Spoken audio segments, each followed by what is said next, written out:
আমি আবার চলে আসলাম একটা ব্ল্যাকবোর্ড অ্যাকাউন্ট নিয়ে, সেটা হচ্ছে বীজগণিতের মিডল টার্ম। আমি অতি সহজে মিডলটা বের করতে পারি। দেখো লাস্টে আছে 12, আমি 12টাকে ভাঙবো। ভাঙলে কিভাবে হয়?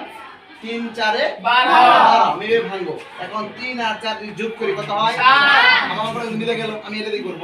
প্রথমে আছে স্কয়ার লিখবো, মাইনাস মাইনাস প্রথমে আছে কত? 4, আমি 4 লিখবো। যেহেতু a দ্বারা 7 সাথে a আছে, এখানে a বসাবো। যেহেতু মাইনাস মাইনাস দিব, আর আছে কত? 3, আমি 3 লিখবো। যদি a দ্বারা শুরু a দিয়ে লিখবো, ঠিক আছে?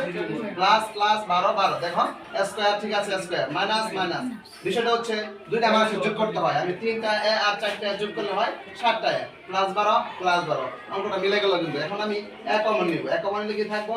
একটা দুইটা আছে, কয়টা আছে? দুইটা। একটা নিলাম, আর থাকবো না মাইনাস মাইনাস, a নিচে থাকবো কত? 4। পরে এখানে আমি -3 কমন নিব। -3 কমন কি থাকবো? a থাকবো। এই মাইনাস যদি কমন নিছি তাহলে ওই প্লাস গুণ করতে হবে। প্লাস মাইনাসে মাইনাস, 3 দিয়ে 12 লাগে, 3 4 এ 12। এই তো সিম্পল। এখন আমি কি করব? দুইটা কমন নিব। এই যে একই জিনিস একই জিনিস, এখানে আছে -4, এখানে আছে -4।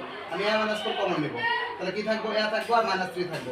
a-3 এই তো সহজে আমরা অঙ্কটা করতে পারবো। এভাবে যে কোনো মিল রান করা যাবে। ঠিক আছে? জি ঠিক আছে, ঠিক আছে। ভালো থাকো, অসংখ্য ধন্যবাদ।